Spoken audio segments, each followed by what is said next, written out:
বাসি ভাত দিয়ে ফ্রাইড রাইস বানিয়ে খাওয়া শুধু যে আমাদের মতো সাধারণ মানুষের পছন্দের ফাঁকিবাজি ব্রেকফাস্ট তা কিন্তু না, অনেক ফেমাস মানুষদেরও এটা খুব পছন্দের একটা খাবার। আসসালামু আলাইকুম, কেমন আছেন সবাই? আশা করি সবাই ভালো আছেন। আমার পরিটাকে কেউ দেখেছেন? মাকে দেখে সে নতুন কি শিখেছে আপনারা কি বুঝতে পারতেছেন? আজকে আমি আমার ব্লগে শেয়ার করব, যেদিন আমার অফ ডে থাকে সেদিন আমি সারাদিন কিভাবে আমার পরিটা টেক কেয়ার করি। পাশাপাশি আমার আর শাওনের খুব পছন্দের একটা মাছ ভাজার রেসিপি সবই আপনাদের সাথে শেয়ার করব। গতকালকে বাসি ভাত রয়ে গিয়েছিল। বাসি ভাত যখন রয়ে যায় তখন আমার খুবই প্যারা লাগে। আমি কোনো কিছু একটু বাসি করা পছন্দ করি না। সো ভাবলাম যেহেতু বাসি ভাত রয়ে গিয়েছে আজকে এটা দিয়ে একটু ফ্রাইড রাইস বানিয়ে ফেলি। বাসায় ছিল কিছু চিকেন এবং ছিল ডিম। আমি এর মধ্যে একটু চিলি ফ্লেক্স, একটু টমেটো কেচাপ এবং একটু চিলি সস দিয়েছি, সাথে একটু লবণ দিয়েছি, একটু সয়া সস দিয়েছি। কোনো সবজি বাসায় তেমন ছিল না, তাই আর কিছু দিতে পারিনি। এর মধ্যে বাসি ভাতটা দিয়ে আমি বানিয়ে ফেলেছি ফ্রাইড রাইস। বাসি ভাত দিয়ে কিন্তু শুধু ফ্রাইড রাইস বানানো যায় না, আরও অনেক কিছু বানানো যায়। লাইক আপনি ভাত বাগার বানাতে পারেন, সেটাও খুবই মজা হয়। এছাড়া আপনি খিচুড়ি রান্না করতে পারেন, বাট যেহেতু আমি আওয়াইশার জন্য রান্না করছি সো আমি ভাবলাম যে একটু ফ্রাইড রাইসই করে দিই। সময় কত দ্রুত চলে যায়। এই বাচ্চাটা কতটুকু ছিল, কিছুই পারতো না, আর এখন সে নিজে নিজে বসে ব্রাশ করতেও শিখে গেছে। মাশাল্লাহ মাশাল্লাহ। আমি ওকে সকালবেলা ফ্রেশ করে দিয়ে ফার্স্টে ফ্রাইড রাইসটা দিলাম। এভাবে ফ্রাইড রাইস করে দিলে কিন্তু বাচ্চারা খুবই পছন্দ করে। আপনারা ট্রাই করে দেখতে পারেন। আমার বাসায় ভেজিটেবল ছিল না, বাট আপনারা কিছু ভেজিটেবল অ্যাড করলে দেখবেন যেটা আরও বেশি টেস্টি হয়। দেন আমি রান্নাঘর পরিষ্কার করে আওয়াইশার ফিডারগুলো সিদ্ধ দিয়ে দিলাম। যেহেতু ইলেকট্রিসিটি নাই সো স্টেরিলাইজার আমি চালাতে পারলাম না। আর আমার টগরের চারায় এখন 3টা ফুল ফুটে গেছে। এত ভালো ফিলিংস এটা, আসলে আমি কখনো এগুলো করি নাই, তো আমার কাছে খুবই ভালো লাগে। আর নয়নতারাটাও এত সুন্দর লাগতেছিল। প্রথমে আনার পরে এই গাছটার অবস্থা সবচেয়ে খারাপ ছিল, আর এখন এটা সবচেয়ে সুন্দর। আমরা মা মেয়ে সকালবেলা একটু এই গাছগুলোর সামনে বসে রোদ পোহাই। দেন আমি আওয়াইশাকে একটু আপেল কেটে দিলাম, বাট সে এই আপেল নিয়ে চলে গিয়েছে তার ফ্রেন্ডদের বাসায় খেলাধুলা করতে। খেলাধুলা করার সময় কি আর খাওয়া হয়? আপেল তো খাওয়াই হলো না, সে অনেকক্ষণ খেলাধুলা করলো। আমি ট্রাই করি যেদিন বাসায় থাকি সেদিন যাতে ওকে ব্রেকফাস্ট থেকে শুরু করে দিনে বেশ কয়েকটা মিল দিতে পারি, ওকে 2 বেলা খেলতে নিয়ে যেতে পারি, ওর সাথে আমি একটু টাইম স্পেন্ড করতে পারি। কার্টুন আমি দেখাই বাট খুবই কম। সো ওই টাইমে যেহেতু সে ফ্রুটস খায় নাই, আপেল সব ফালাই দিছে, তো আমি ভাবলাম যে ঠিক আছে এখন একটু আঙুর দিই। আপেল সে এখন আর খাবে না।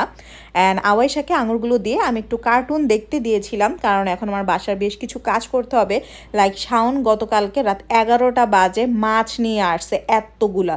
সো আমি সবগুলো মাছ বুয়াকে দিয়ে ধুইয়ে এখন মাছ ভাজতে দিয়েছি। এটা হচ্ছে তেলাপিয়া মাছ ভাজা। আমি খেয়াল করে দেখেছি ম্যাক্সিমাম মানুষ পাঙ্গাস আর তেলাপিয়া মাছ খাওয়াটা একটু অন্যরকম মনে করে, মানে একটু লজ্জা পায়, কম দামি মাছ তো। বাট আমার বলতে কোনোই লজ্জা নাই যে আমার ফেভারেট মাছ হচ্ছে পাঙ্গাস। শাওনকে বলতে বলতে মানে মনে হয় 1 মাস যাবৎ বলছি, এরপরে সে আমার জন্য পাঙ্গাস নিয়ে আসছে। আর আপনি যদি একটু বড় সাইজের তেলাপিয়াগুলো কিনেন, সেটা জাস্ট পেঁয়াজ আর মরিচ দিয়ে এরকম মাখা মাখা করে ভাজেন, ওইটাও যে কি মজা হয় না খেলে আপনারা বুঝবেন না। ইন্টেরিয়র করা তো খুবই সুন্দর লাগে, দেখতে সুন্দর লাগে, কিন্তু সেটা মেনটেন করা যাদের ইন্টেরিয়র করা বাসা তারাই জানেন। শুধু যে আপনার আসবাবপত্র তা না, প্রত্যেকটা ইন্টেরিয়র আপনাকে একদম টাইম টু টাইম পরিষ্কার করতে হবে। যাই হোক, গোসল করে আমি একটু নামাজে দাঁড়াবো, তখন দেখলাম আমার মেয়ে তার নিজের জায়নামাজের হিজাবটাও নিয়ে আসছে। নতুন নতুন হিজাব শুরু করছি, একটু একটু কষ্ট হচ্ছে গরমের মধ্যে, বাট আলহামদুলিল্লাহ আল্লাহ সব কিছু খুব সহজ করে দিয়েছেন।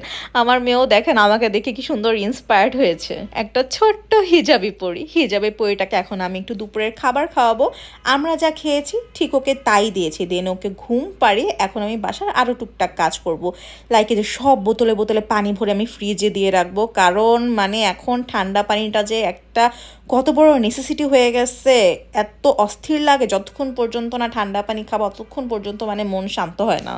আর যেহেতু আজকে আওয়াইশাকে আমি 2 বেলা ভাত দিয়েছি, তাই রাতের বেলা ওকে আমি ভাত দিব না, ও খেতে চাবে না আইনো। সো ভাবলাম ওর জন্য একটু নুডলস রান্না করে দিই। আজকে তো বাসায় সবজি তেমন নাই, সো জাস্ট আলু দিয়ে একটু সসেজ এবং ডিম দিয়ে কোকোদা নুডলসটা রান্না করে দিয়েছি। দুপুরে খাওয়ানোর পরে আমি ট্রাই করি আওয়াইশাকে 1 থেকে 1.5 ঘন্টা একটু ঘুম পাড়ানোর। ঘুম থেকে ওঠার পরে আমি ওকে একটু গরুর দুধ খাওয়াই। দেন আবার ওর ফ্রেন্ডদের বাসায় নিয়ে গিয়েছিলাম খেলাধুলা করা, তো এখানে অলমোস্ট সে 2 ঘন্টা খেলছে।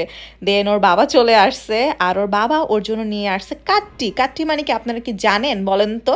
এটা আমি কমেন্ট বক্সে দেখতে চাই যে কে কে জানেন কাট্টি মানে কি। আর এটা হচ্ছে রাতের বেলা, আমাদের তো ইলেকট্রিসিটি থাকেই না, এবং যখন ইলেকট্রিসিটি থাকে না তখনই আমরা গাছের সামনে বসে যাই। গাছের সামনে বসে বসে আমরা ফুলের সাথে কথা বলি, গাছের সাথে কথা বলি। পাতারও গন্ধ নেই, আমরা শুধু ফুলের গন্ধ না, আমরা পাতারও গন্ধ নেই। সো এটাই ছিল আজকের ভিডিও। সবার কেমন লাগলো জানাবেন। যাদের আমার ভিডিও ভালো লাগে প্লিজ ইউটিউব চ্যানেলটি সাবস্ক্রাইব করে দিবেন অ্যান্ড বেশি বেশি শেয়ার করবেন। Thank you for watching. আল্লাহ হাফেজ।